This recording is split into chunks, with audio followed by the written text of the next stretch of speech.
Okay, let's unpack this. We are diving deep into higher education policy in Japan today. Specifically, we're looking at this proposed big change, the 5-year integrated bachelor's and master's education program. That's right. And this plan, well, the official name is the Bachelor's and Master's 5-Year Integrated Educational Program. It's coming from MEXT, the Ministry of Education, Culture, Sports, Science, and Technology. MEXT, got it. And the sources we're digging into today offer a pretty sharp critique, a really compelling one, actually. MEXT frames it as, a rational step forward. Makes sense on the surface. But the analysis suggests these goals might be hiding some deeper structural problems, or maybe even making them worse. Okay, so what are they saying the goals are? What's the official line? Well, our sources point to two main things MEXT is pushing. First, they want this 5-year track to become like the standard. Standard for everyone. More like the standard for high achievers, especially in humanities and social sciences. Places where, frankly, not many Japanese students go on to grad school right now. Okay, that's goal 1. Make masters the norm in those fields. What's number 2? Number 2 is about efficiency. Simple as that. Let the really top students finish both degrees, bachelor's and master's, in just 5 years. Saving them a year compared to the usual way, right? 4 years undergrad, 2 years master's, 6 years total. Exactly. 4 plus 2 becomes 5. Standardization, efficiency. Yeah. Sounds good on paper, but you said the analysis is critical. Brutal, actually. It argues the whole thing is, fundamentally flawed unless you tackle the underlying issues first. Which brings us to the big question. Why aren't more students going for master's degrees now, especially in the humanities? And that leads us straight into the first major point of critique, that the source calls the structural failure of incentives. Okay. If the problem is low enrollment in humanities grad programs, the argument is simple. The issue isn't how long it takes. It's that there's just no real reward for doing it. Hang on, but saving a year is something, isn't it? And if they make it the standard, doesn't that give it more value? Why wouldn't students jump at that? Because saving a year doesn't mean much if the degree itself doesn't, pay off afterwards. Oh. The reality is, Japanese companies, especially when they hire humanities grads, they often just ignore the specialized stuff you learned in a master's program. Really? They don't care about the advanced degree? Largely, no. They tend to hire based on which university you went to, your general perceived potential, how you'll fit into the company culture, not specific skills from grad school. So getting that master's doesn't usually mean a higher starting salary. Yeah. Or a better career path. Not typically, no. So you weigh that against delaying getting a job for another year, maybe taking on more debt. For Japanese students, the math just doesn't add up. Okay, I see the problem there. Right. Now, contrast that with other places. This is where the structural issue really hits home. You look at the West or parts of Asia. Yeah. In many fields, having a master's can easily mean earning, say, 1.5 times, maybe even twice as much as someone with just a bachelor's. Well, okay. That's a serious incentive. Exactly. That financial difference is what naturally pulls people into graduate programs. So the analysis asks the obvious question. Why is MEXT tinkering with the timeline instead of pushing for changes in how companies evaluate degrees and, pay people? That seems to work elsewhere. And doesn't this remind you of that other policy? The Postdoc Plan. Oh, yeah. The critique draws a direct line to the 10,000 Postdoc Plan failure. That plan worked in a way it pumped out loads more PhDs. But the companies and research institutions didn't create jobs for them. There was no system to evaluate or utilize that advanced expertise properly. So you had all these highly educated people struggling to find stable work. Precisely. Instability, job insecurity. It was a mess. And the warning here is that this 5-year program, if they don't fix the corporate side first, is basically set up to repeat that exact same mistake. Okay, so if the system isn't really set up to reward Japanese students for getting a master's, who is this new program actually for? That brings us neatly to the second major critique, what the source calls the hidden international agenda. International agenda. The argument is that a big, maybe unspoken driver behind this is actually attracting more international students. Interesting. Why? Well, look at the current situation. Especially in private universities, the graduate schools already have a really high percentage of foreign students. Because the Japanese students know it doesn't pay off domestically, like you said. Exactly. They often opt out. But for international students, it's a totally different calculation. How so? For them, getting into a graduate program makes getting a visa way easier. Plus, it opens doors to scholarships, living support. things they need. Okay, so it's attractive for practical reasons for them. Right. And the universities, they kind of like it too. Why is that?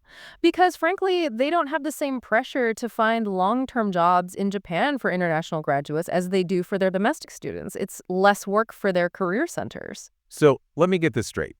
The critique is basically saying MEXT is trying to attract excellent foreigners to fill grad school seats, while completely sidestepping the reasons why talented Japanese students are staying away. That's the argument. It's described as, putting the cart before the horse. It actually reminds me of when I was studying economics, doing my master's in Canada. Oh, yeah. Yeah, it was a striking example. We had maybe 50 students in the program, and only two were Canadian. Seriously, the rest were international. All international.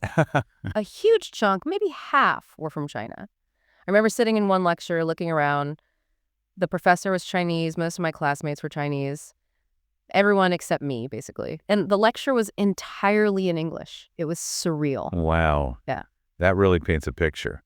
A potential future where Japanese humanities grad schools become mostly pathways for international students because the domestic incentives just aren't there. It could easily head that way. And the universities then become reliant on that international tuition money to keep afloat. Okay, let's circle back to MEXT's other promise, efficiency. This idea that the 5-year path helps top students finish faster. Right. The second stated goal. But the analysis says this 5-year track is unnecessary, even bureaucratic. Pretty much, yeah. The argument is if you really want efficiency, the solution is much simpler. And frankly, already exists conceptually. Just get rid of the minimum mandatory enrollment periods. The residency requirement. Yeah. Explain that again. It's this rule that says you have to be enrolled, and usually paying tuition, for a minimum number of years, typically 4 for undergrad, even if you finish all your work early. Right. Even if you've completed all the credits and requirements. Yep. University degrees are based on earning units, or credits. If a really bright, motivated student blasts through all their courses, maybe finishes their thesis by the end of year 3, they should be able to graduate. Logically, yes, but the residency requirement often forces them to stick around for that 4th year. Doing what?